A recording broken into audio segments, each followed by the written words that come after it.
Well, hello, everybody. Hello, Charity. Hello, Patrick, who are joining me today for this exciting WTF year in review. And we're glad you all joined us today. We got a lot of stuff we want to cover, and we're probably not going to get to cover it all, but we're excited to be able to share what's happening. We're starting our fourth year on podcasting, WTF. That's what the FixedOPS. That's what the Anyway, go ahead.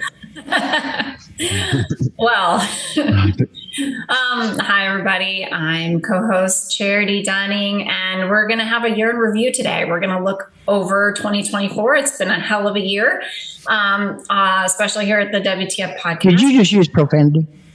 Just a little. I think it was PG-13. Yeah, there you go.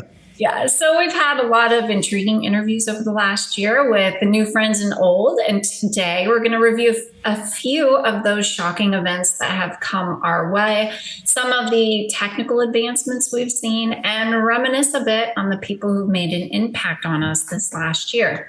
So let's start out with the big surprise that we got, and it wasn't the good kind of surprise that affected the entire automotive industry, the June cyber attack of CDK. It cost the company $25 million and cost their dealers immeasurable stress and money.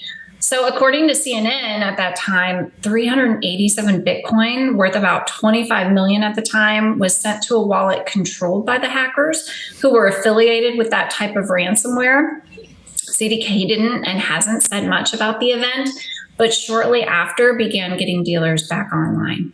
At that time, we spoke with Justin Shankin of Blackbreach, and he was very helpful in discussing how to prevent some of these cyber attacks in the first place. So, Russell, what do you think you've learned this year from cyber attacks?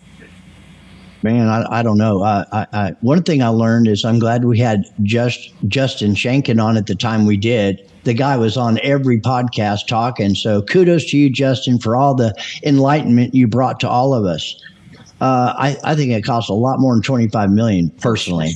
Yeah, a lot. 3% of the GDP. I mean, that is substantial. It completely disrupted everything. People getting paid, people going to work. But you know what? It didn't take long, really. People started reinventing themselves. That's what's the automotive business is so resilient when it comes to anything going on, from COVID to, several years ago now to the CDK thing. It's taught us a lot, not only about our own company, but about other people and how much we rely on technology and how vulnerable that we can be at times, which made us stop and pause and think about looking at our own vulnerability. We didn't really have much, thank God, for the kind of stuff that we do. So I'm really grateful for that. But I'll tell you what, just having, just being up to par, or whatever the terminology is, I can't think of the terminology at the moment, it is not even good enough. I mean, it is coming from everywhere. This is not somebody that just accidentally, no, these are people, this is their full-time job. This is what they do, from small companies to large companies. I think that's one of the important things I learned from Justin, is that it's not just about large companies. They do it for small companies too. So we're all much more aware of what we're doing and what we're responding to with emails and, all kinds of stuff, what we're doing on our phones. Yeah. We here at this company have had impersonators come from LinkedIn as an employee, telling another employee to go grab them gift cards or things like that. So there's a lot of different directions that you can be exposed to scammers. And of course, boy, CDK got the worst one. They got the ransomware. And, they must have decided that the easiest way to solve that was to just send them the Bitcoin and pay it and move on. Absolutely. Listen, one of the things that also happened at the very beginning of this year, so I have DirecTV, and I got a call from DirecTV, and it was a scam.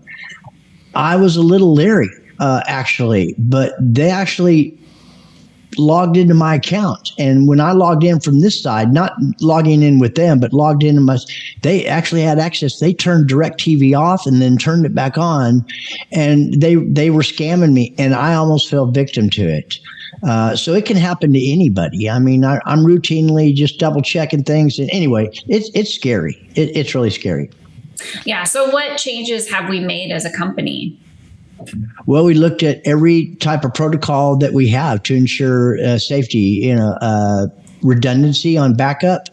We are in the Amazon cloud. They also have their own, security levels. But with the type of technology we have and the access that someone would have if they actually hacked us, is really couldn't do much except shut us down and take our stuff. But there's nothing for them really to take or nothing they can really do with. And we have backups so we can just turn it on and implement it again. So we're thankful for that. But we didn't know that until all this happened. And I'm sure this happened with a lot of other people too. Yeah, there's a lot of people looking out for there. Now, I failed to introduce our producer at the beginning of the show. Shame on you, Cherry. Who is this guy sitting here? This is our producer, Patrick Smythe. Patrick, you had something to add? Yeah, thank you, Charity. I ask myself that question every day when I look in the mirror. Who is this guy?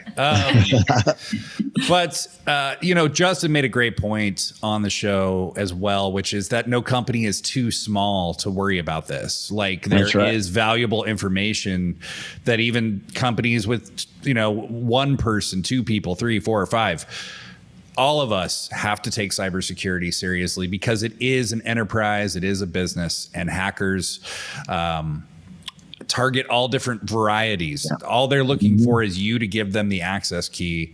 And after that, it's open season. So you really do need to take care of yourself. Yeah, you do. Because you're wondering why we're all on here. Charity and I are talking. You're wondering, who in the hell is this guy?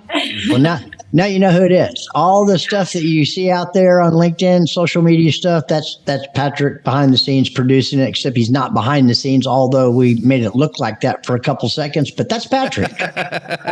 Yeah. Well, it's been nice to have another teammate to our podcast. When we started 4 years ago, it was just me and Russell, and we've evolved the layout a bit and started bringing guests on, which has really been refreshing to have different guests. And we don't have time today to talk about all of them or even just a little, but we do appreciate everybody that's come on the show and spoken with us. And so Russell, what do you think is important for automotive dealers and vendors in the industry to remember for 2025 as it relates to cybersecurity? Just remain forever vigilant, and which I think has happened since then. Everybody's there's a lot going on. It's harder to get access to certain things, like CDK, Reynolds, those types of companies, CRM companies. Everybody's doing extra steps, finding out what it is that you actually want and what it is that you're actually going to get. And then, of course, we had to up our insurance because of some of the access that we have. But I think that's 2025 and going forward, it's going to be that way as we end the year also that way. Mm-hmm.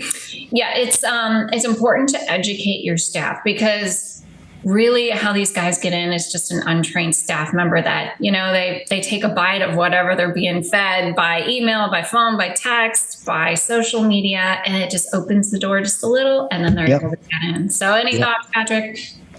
I worked for a company previous to this where a guy just opened an attachment that somebody sent. Thought it was a PDF, and then he's like, "Yeah, it didn't go to anything." And they tried to ransom the entire company records, and same thing. They had a server backup, so it wasn't a crisis the way it could have been, but it was still a data breach, and we had to let all the clients know. And same old. So, this isn't. This is like the Wild West with cybersecurity right now. It's just they're not robbing trains anymore. It's they have a different way to get the money, but it's very similar. It's there are no rules to how this happens, so you got to stay on top of it and be vigilant.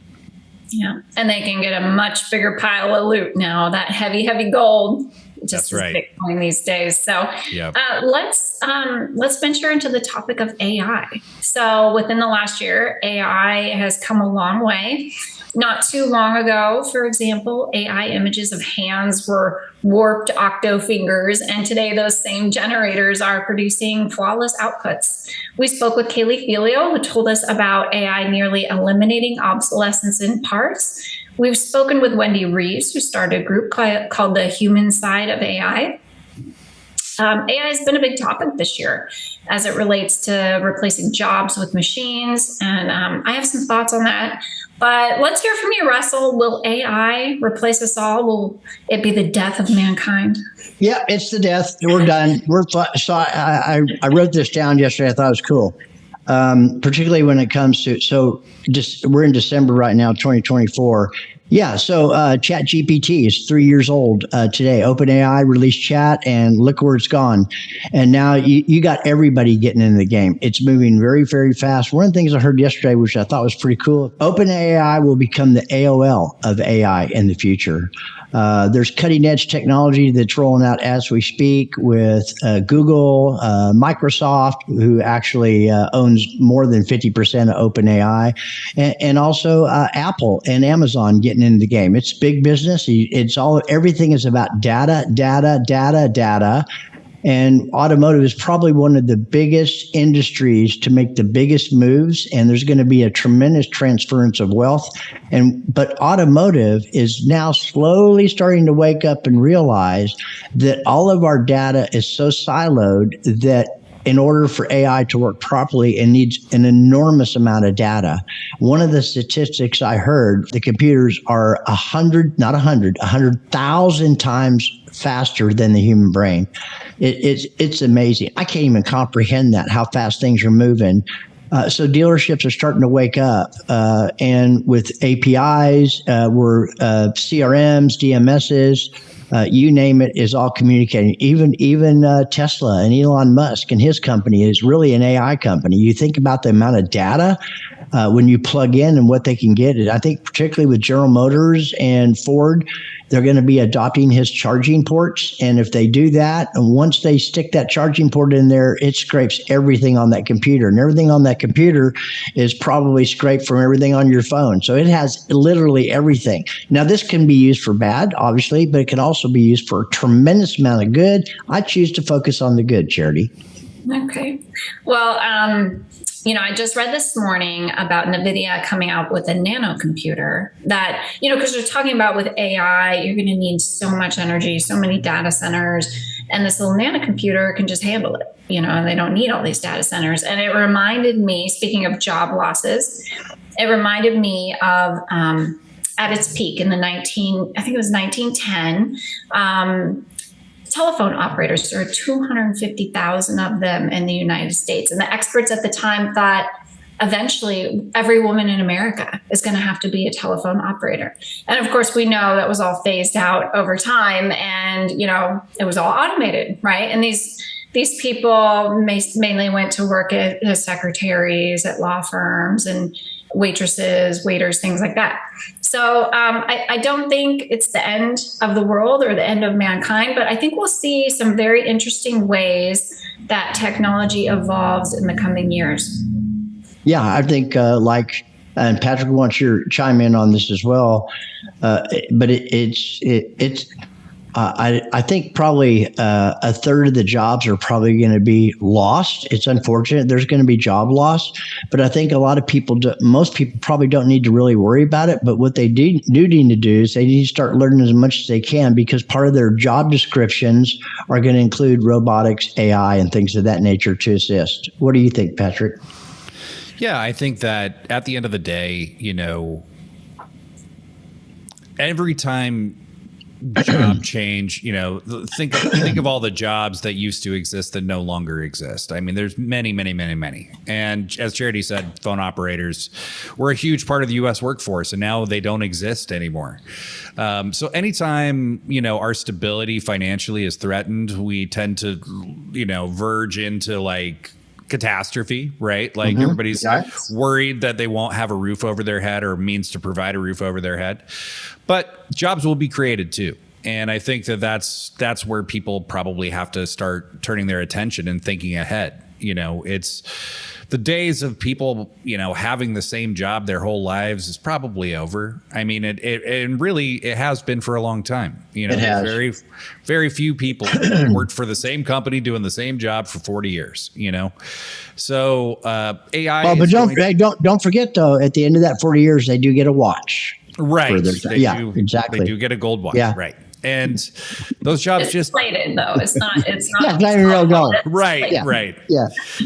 But those jobs, they don't really exist anymore, and they haven't for a long time. So, people are going to have to be very open to the idea that things change, and they change faster now than they ever have. It's when I talk to my cousin's kid who, when I explain what my childhood was to her, it's like my great-great-grandfather explaining his to me.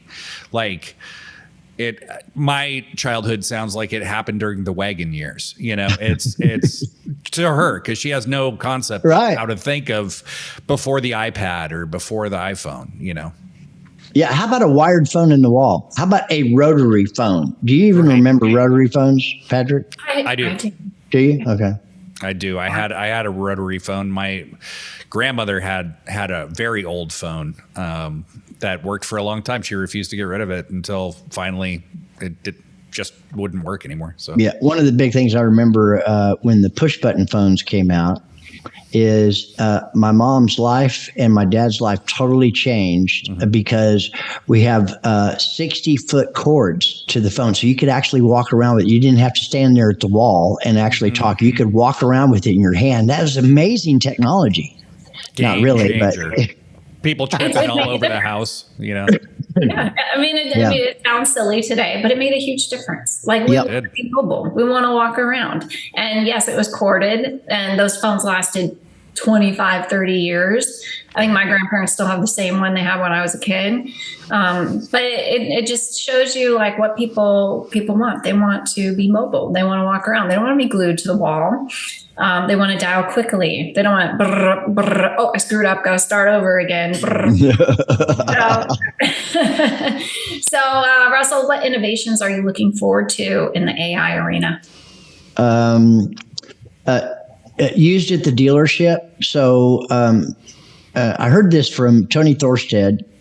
He's one of our clients, but also a dear friend. And I'm probably heard it from others too. I'm involved in so many different rooms and so many different meetings. It's called ADD, another damn dashboard. And that's stuff the dealerships aren't happy with. I think it's coming very fast, but I don't think it's quite here yet. This has been the year of dealerships signing up at the drop of a hat for AI. I think it's going to solve some problem, but it requires actually a human side to ensure that it even works. So somebody's calling the dealership. I mean, you know how hard it is to get a human on the phone, and AI is taking over. You can tell if it's AI, and it's not really that good. There are some models out there that I've heard and seen that are, but whatever you looked at 3 or 6 months ago, today, maybe you look at it again because they've evolved so fast. And actually, it's been said that in the next 5 years, we're going to evolve 100 years. That's how fast things are moving. Yeah, I mean, that's just one of the AI to assist with phone calls, taking the load, to generate automated emails, to help out with their schedules, etc. Anything and everything like that. But I'm going to say this. Technology to accelerate momentum that you already have is going to be really great, but people install technology with no system or process in place whatsoever, and it's usually a cancellation waiting to happen. That's what I've learned this year about AI. Yeah. Well, keep in mind, people who are listening to this, that during the .com bubble, companies were just flying off the charts just by putting the words .com in their name. And we're seeing that happen again today. We see AIs popping up in these company names, but in reality, it's automated intelligence or not. It's not actually AI. So there are some imposters out there to look No. Yes. Yeah. Deep fakes. Deep fakes. Yeah, Patrick, you want to tell us a little bit? You like deep fakes, right? Tell us about deep fakes. Just love them. No, I think, we have reached that point where people need to be careful because there is no silver bullet that's going to just solve your problem, right? There is no service you're going to sign up to that's just going to fix everything. There are things that can help you do that, but you really, Jim Bernasek was a guest of ours recently for Then and Now, and he makes a really great point during that, which is if you don't know what the problem is, there's no solution for it. like you have to know what the problem is. Yep. So Yep. you have to know what the problem in your process is. You have to have a process for there to be a problem, so it's just getting some AI reporting software or something like that. You need to do a more thorough analysis of your issue Agreed. before you go out and try to solve the problem with a piece of software. The piece of That's software right. itself is not the answer. It's a tool to get to a better answer. That's it. Common sense is still involved. No, I just, what the last 4 years, common sense. I'm sorry, I don't understand. I probably shouldn't have said that for anybody out there, but things are changing as we speak. It sure is. Speaking of change, Russell, what do you foresee AI accomplishing in the future, 2025 and beyond? Consolidation of data, CDP. I think CDP is going to be the big thing. So, for example, let's say you had your car in for a 30K, and a day later you get a notification email of your first service being due. I mean, that's the kind of stuff the AI is going to eliminate from happening. It's being of service. It's going to know, like Kaylee talked about, parts distribution. Let's say there's a recall. You're going to be notified by AI in some timely manner. But if they do or don't have the parts in stock, AI is going to know when and where it's coming. So these things are all going to enhance our experience that we have with services that we're getting done, and time it in a way where the level of customer satisfaction goes way up, not just in automotive, in every industry on the planet. AI is going to be crucial, and probably in more ways. I mean, right now we have it in our cars. Nobody really even thinks about it. The warnings that we get, the check engine light, but it's going to be going to the next. It's going to be going to the next level in a big way. And I encourage all of you out there, because we talked about it many times. You need to start plugging in and learn as much as you can. If you're afraid of it, I understand that. It just depends on how you look at it. But the more you understand it, the less afraid you'll actually become, because it's going to be part of the future. And if you're not involved now, you're going to miss the opportunity. And if you're the kind of person that's out there that's looking for opportunity, something along the lines and all the different things that's going to happen with AI, it might be something that you might just really delve into and really appreciate being a part of. Yeah, just get your hands dirty. Yeah, try it at that's home. it. I use That's right. it Absolutely. several times a day. It's a lot. It really makes certain aspects of my job easier. What I look forward to is the day that I just get a notification on my phone and it asks me, when will you not be using your car? And I plug in a date and time, maybe while I'm sleeping, and magically, whatever is wrong, whatever needs to be done is fixed. And everything is done, and I am completely hands off. It's all paid for through the app. It's all done. I don't even see or talk to anybody. It's just fixed. Yeah, I don't know if that's going to happen in our lifetime.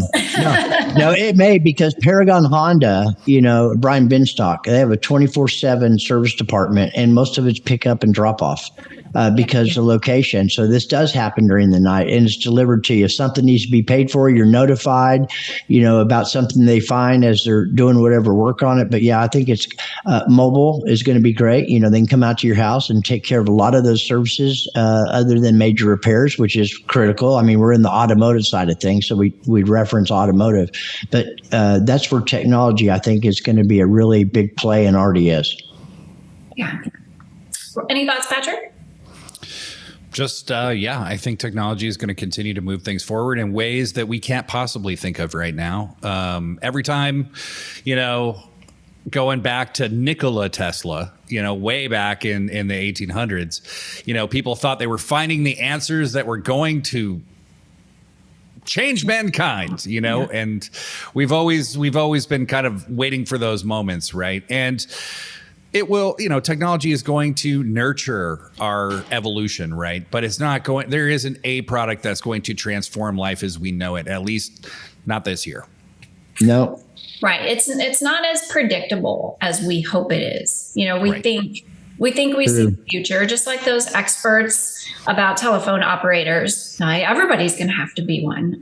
But really, we can't foresee some of the technology that will plug the holes of the problems we have. And I have a sneaking suspicion that these huge data centers with a lot of electricity that are needed for AI will find a solution for that really quickly. Well, not with windmills and solar panels. They won't. No, I'm just saying. No, I think it'll be more by taking down how much energy it takes to run these sort of computers. It does take an enormous amount of energy.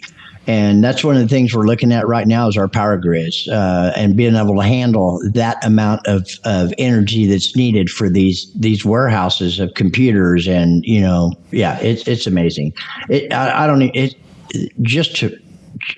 It's staggering to think of how much energy they use. Yeah, and clearly we can't support it now. California can't even support the electric cars it's mandating at this point. So we have to find a solution for it to become, both are coming at us and somebody will find a solution. Well, I have one solution that I'm looking into right now. I saw it with Elon Musk and his new robots that are they're like $20,000. They're real affordable, although I can't afford that right now, so they'll probably come down.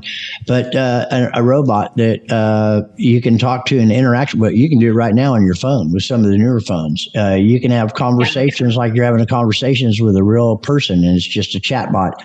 But have you seen his? I have seen them, and to be honest, Russell, I'm not impressed. I'm not impressed until it can fold laundry in a timely manner. That's really okay. 20 minutes to fold all this laundry and put it away, and then I'll be impressed. You know what? It's going to happen. Eventually, it's going to happen. I love tech. Well, you can tell we love technology. Patrick, what do you think about all this technology? I think that, again, I think the best is yet to come. The future is unfolding as we speak. And, again, it's like life is less predictable than it used to be. And I think even when people are doomsaying, that's a way of trying to make things more predictable. It kind of makes you feel safe even to doomsay, You're right. because it makes you feel like you know where things are headed. And we just don't. And so there's going to be some cool tools that we're going to have to use. There's going to be some massive flops, and that's the same as any other era. It is. But well said. I have a feeling that with robotics, they're really going to have to do functional things like clean the house, take care of the elderly, dig holes, things like they're really going to have to do very practical things to really, because have you seen the robots of like the dogs running and they're like super dog, they're terrifying.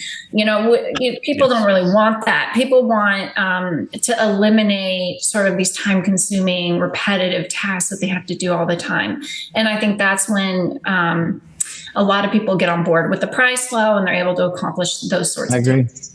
I agree. That tired of digging holes.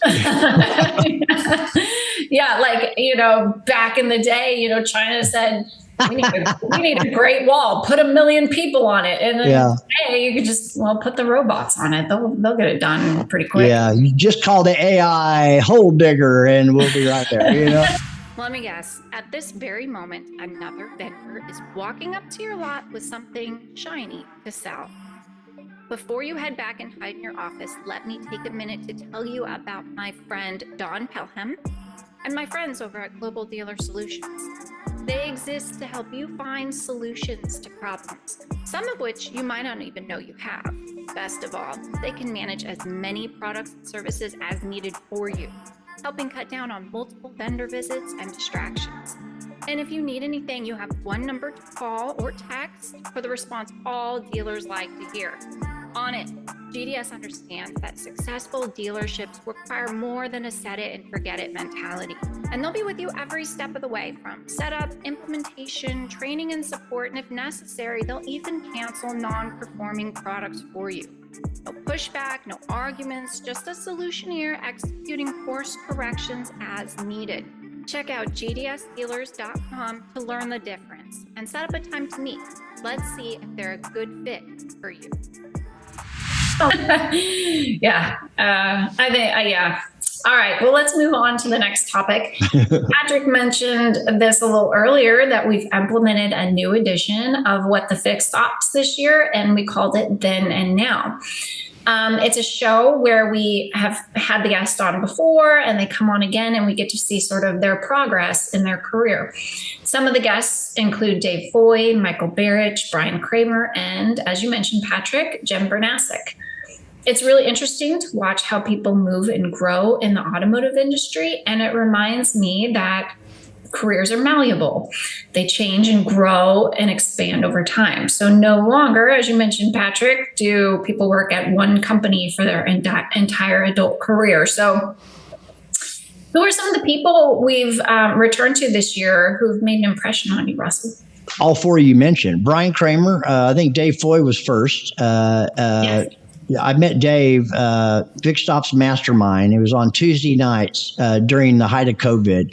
That's where I started meeting a lot of people. This is where I started seeing how, look at what we're doing today. We're all on Zoom. Everybody's on Zoom.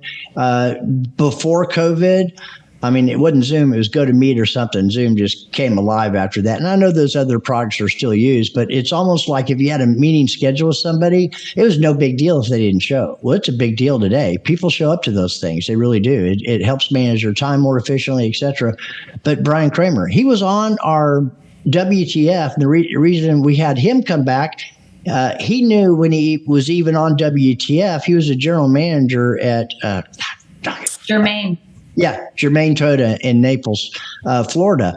But now he's vice president of Cars Commerce. And, that was what was happening then. That was what happened. Dave Foy has just blossomed. He was actually, when we first met him, he was still in the automotive business, running, I believe he was a FixedOPS director, manager. Yeah, now he's vice president of a company that does all kinds of stuff. And go figure, a lot of it includes like technology and AI and stuff like that. Really cool stuff. Great. Plus, he's also a brethren. In the clean and sober reign of things for all of you out there, which is great. Most of you know that anyway. Michael Barrich, another one. He was the FixedOPS director at Murfreesboro Nissan. Built quite a legacy. He reinvented himself during COVID and got into the game in a big way and did some amazing things that even to this day, that Nissan store, Murfreesboro, that he left, the people he trained and mentored and coached and et cetera are still achieving the same results. They're number one in the nation, I think 5-6 years in a row now. And the first 3 was him. Well, now he's got his own company, FixedOPS Doc. And the guy is just a stud. Having him back on like that. Who else? Jim Bernasek, how far his company's gone and come. It's light years ahead from what it was. Things are really happening. We're just getting started with that. And you know what? When you have a podcast that's 4 years old, you can have then and nows. We've seen a lot of people that wanted to get into the podcast game. Remember what it was like when we first started? Everybody had a podcast. Yeah. Charity came up with the WTF of that all to her. What the FixedOPS or what the you can edit that out too. But I mean, it's like, okay, that was a great catcher. And then we started out with Nico, who was an infant at the time. She just had a baby. This is COVID, right? We're all like, yeah. There he is. Yeah. And now he's what, 4 years, almost 4? He's almost 4 now. Yeah, almost 4 years old. And here we are starting the 4th year. So we've had so many exciting guests. Then and now is really big. We also had this thing called the FixedOPS Institute. It's dormant right now, but we think that it could be a big play as well, particularly going into the marketplace and stuff like that. All this stuff was thought of with Charity. Really and truly, I just kind of show up. Charity, amazing job what you've done in being consistent. And I didn't realize on the editing part and producing, thank God Patrick's here now because I think that a lot of people get in and get out. They don't realize. Yeah, I think that, yeah. I think it's the amount of work because right when we started, you mentioned it, there were many podcasts and we've seen so many live and die through and we're still chugging along, but it's a huge amount of editing and producing and scheduling and keeping track of sponsors and names. And I mean, it, right, Patrick? Oh, yeah. Yeah, no, it's, podcasting, I think it's a marathon. It's not a sprint. I think people can get in and kind of do it for a little while, but it's a grind and you have to be really committed to it to make it happen on a schedule. It's one thing to just get together with your buddies every once in a while and do one whenever you feel like it, not have any goals for it. But when you're trying to be a bi-weekly podcast as this one, you have to produce on a schedule, and that is a grind, and that is a lot of labor and a lot of promotion and a lot of scheduling and a lot of guest booking, so between Charity and myself, we both maintain the podcast, and it's a true pleasure to do. I really love the podcast, and I love what we do here. It's made a huge difference, particularly with branding and awareness. And because everybody's online, and COVID just hitting, and here we are starting this, it's done a exposure to our company and what we're doing. It wasn't overnight. It's taken weeks and months and years to get it here. When conventions started coming back, NADA or digital dealer and those types of things, people would tap me on the shoulder and say something. Man, did I meet you somewhere? I apologize. I forget. No. I saw your WTF, blah, blah, blah. And it's just like, wow, that's really great stuff. You guys don't hear that all the time. I try to let you know when those times do happen, but people are really grateful and they really love and learn some things. And some of them watch them over and over and over again. Then we started the shorts. The shorts have been really huge, cutting it up. Yeah, really huge stuff. It's been great. And I remember that last NADA we went to, and it was kind of like you were a star, Russell. People were flagging you down and shaking your hand, and Russell Hill. So it does help with networking. It helps. It's a great excuse to meet people. So, it's worth doing. Patrick, go ahead. I interrupted you. Oh, no, it's okay. I was just going to say the other thing that I think people will count on a lot of times is that it's going to be an instant success. And these things are a grind in the sense of you're not getting necessarily immediate gratification. Like, hey, that was really great. Like, you got to cultivate an audience. You've got to build. But it's a slow burn. But when you start to, it's like rolling a boulder downhill. Like when you start to get some momentum, it starts to gradually increase a lot faster. So it does. It's been cool to watch WTF do that, where it's no longer, we're not in the starting position trying to roll a boulder downhill. Yeah. It's been very humbling too, because of these conventions I go to. I can't even stick to any kind of schedule on time when I'm going to meet people, because when I start walking, I bump into some. Now I've been in the industry now. If I think it's next month, it'll be 40 years. So I know a lot of people, but not like what's happened since the WTF in the last 4 years. I'm all over social media everywhere. I've developed some phenomenal relationships, and to this day, like David Sparks that works with Michael Barrich. Okay, phenomenal guy, one of his business partners. About 3 or 4 weeks ago, met him for dinner when I was in Austin. And when he came in, I hugged Michael, and right behind that was David. And I hugged him too. And I said, have we even ever met? I thought we met. He said, no, this is our first time meeting. I didn't even know. It's just, that's how much everybody's, engaged with everybody on social media. It's amazing. Yeah, it's been a great journey for us. Yes, it has been a delay gratification type of project where we start, with nothing. We started with nothing and no guests, and not really a great idea of how we would lay out the show. And now we meet all kinds of different people in here. And speaking of then and now, one of the great episodes to watch is the Brian Kramer episode, where he has so much wisdom in his brain.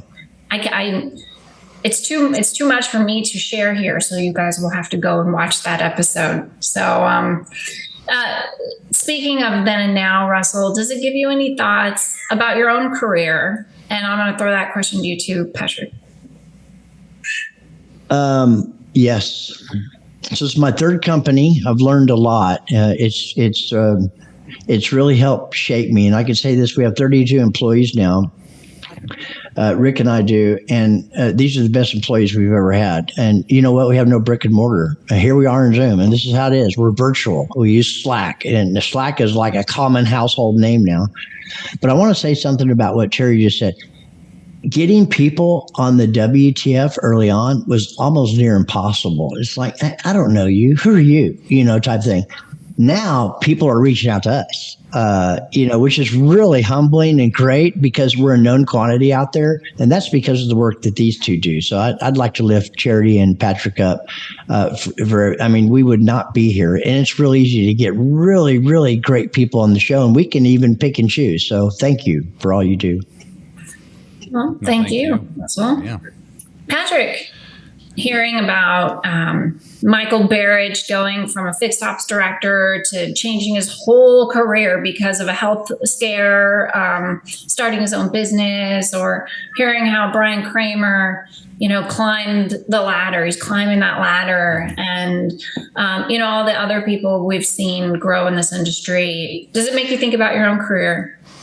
Oh, it certainly does. Not to put you on the spot or anything. Not at all. Not at all. Yeah. What is it about your career? Yeah. No, what's funny is I enjoy Michael's story a lot because Michael is a very down-to-earth dude. He's very plain spoken, right? He's very direct, but he's like all about like personal growth and the personal journey, right? And he knows because he's been on one himself where he was more of this like, you're going to do it now kind of guys.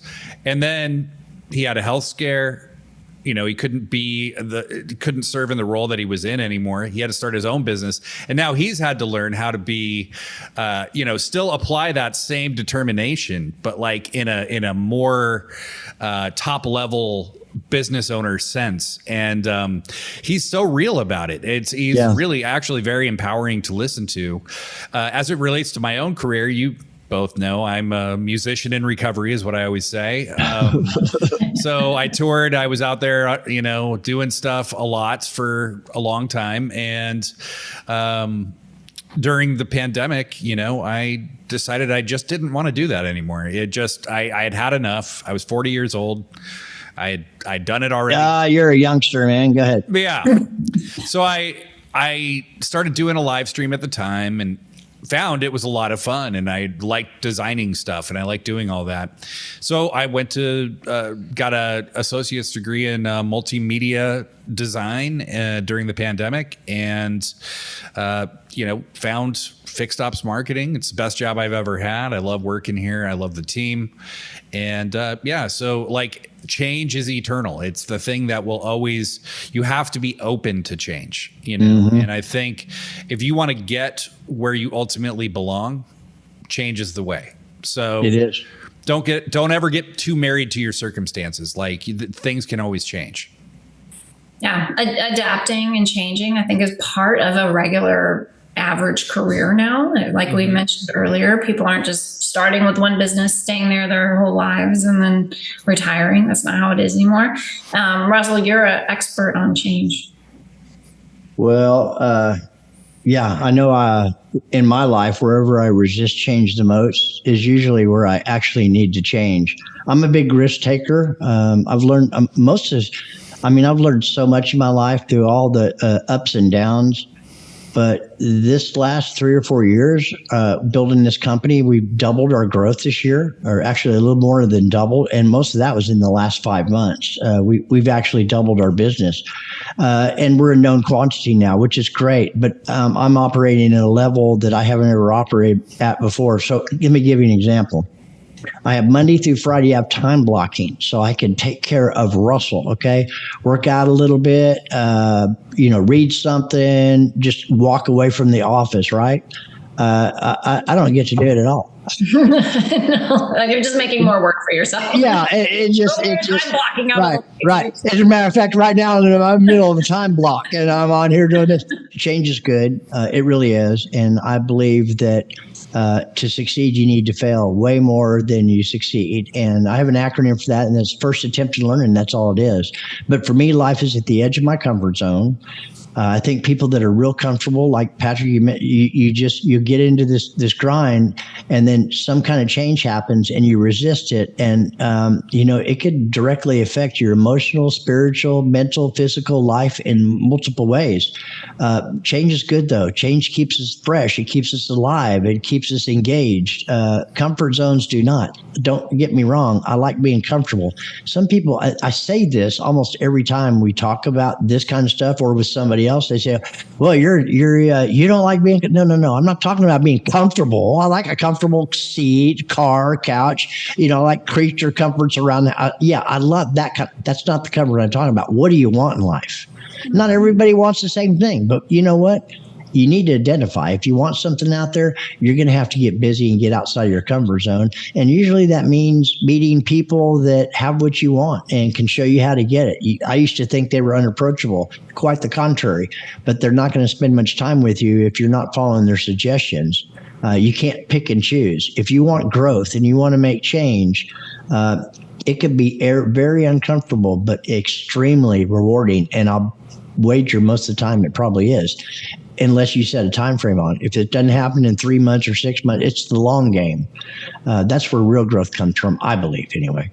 Yeah. Speaking of then and now, Russell has the most fascinating then to now story that I've ever heard. And we are working on putting that on paper and creating a book that shares that with the world. And so we have a book forthcoming that we can all look forward to, hopefully later in 2025. Yeah, thank you.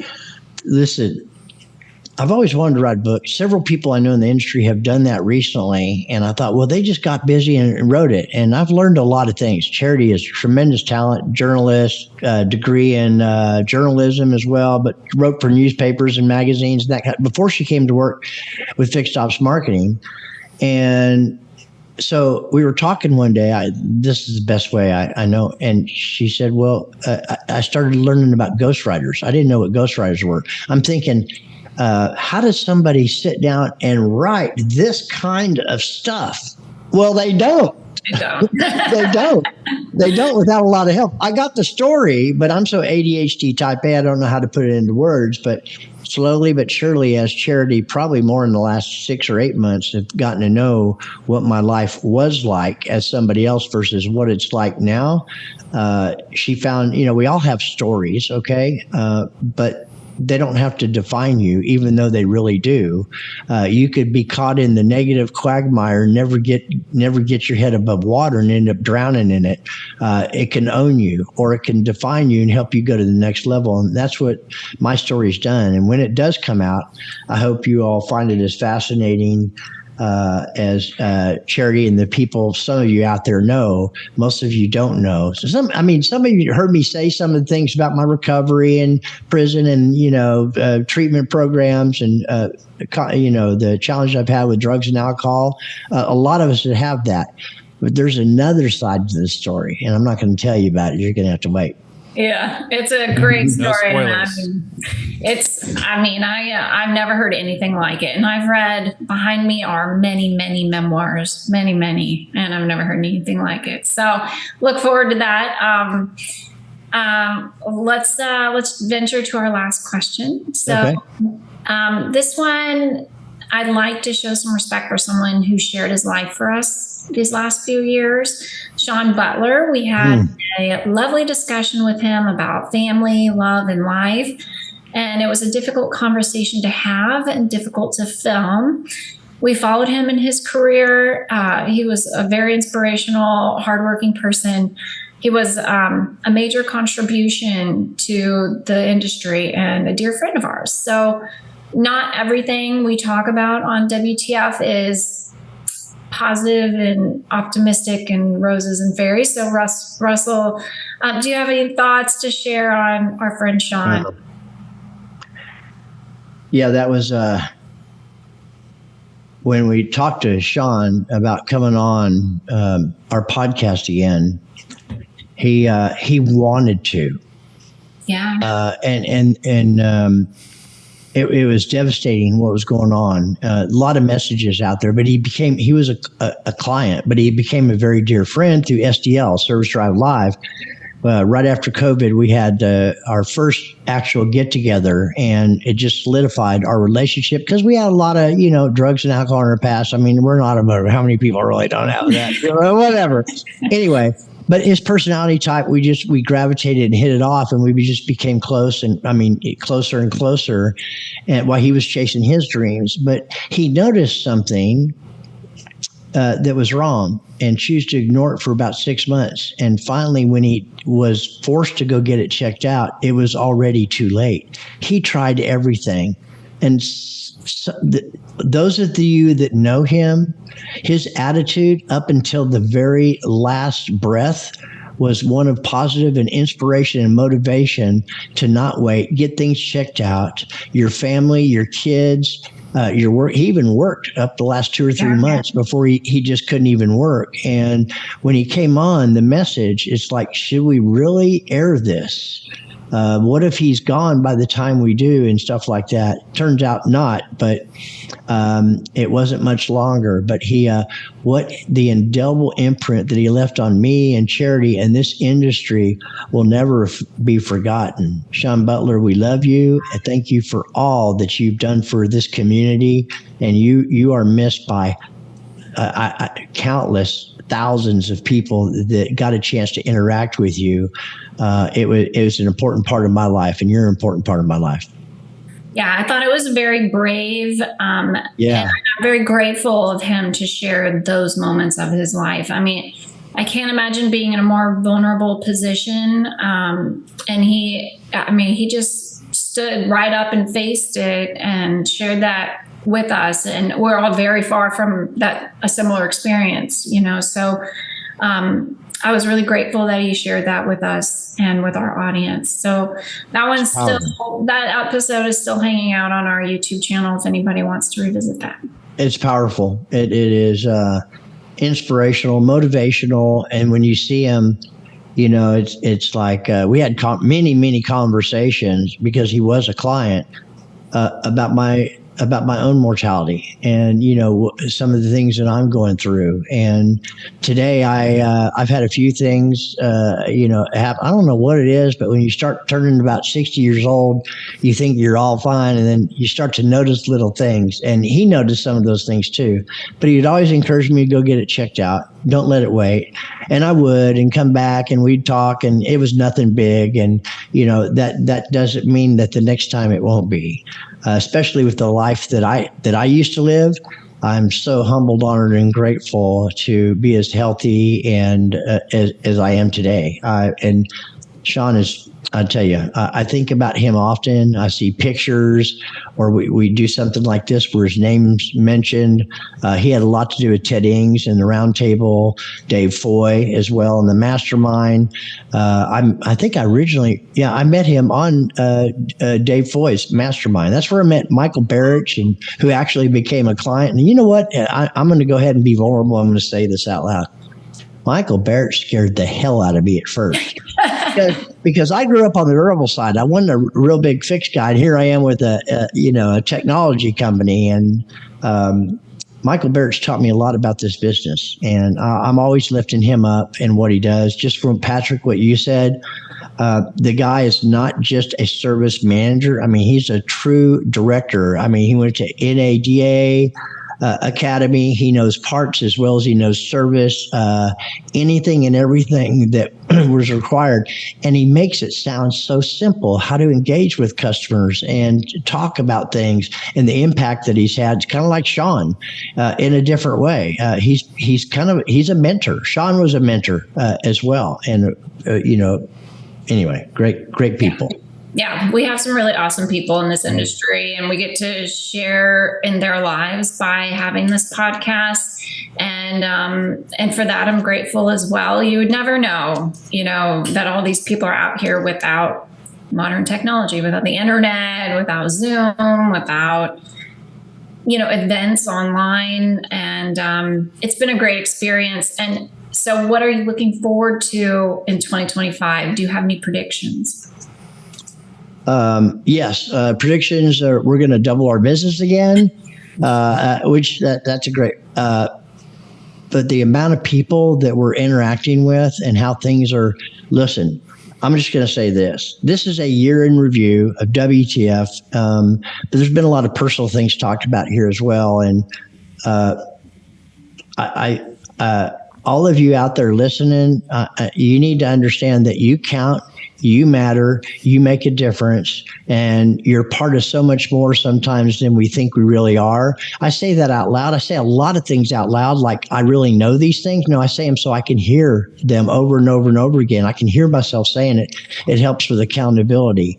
But this has been a phenomenal year. A lot of things that happened. And I mean, we're resilient people and we're a close-knit community. You think it's really a vast industry. But I'll tell you what, you could destroy yourself in a quick second with social media and how fast news and information actually travel. So this is a phenomenal time of the year. So enjoy it. Spend time with your families, your kids, get involved. Santa Claus. Do you still believe?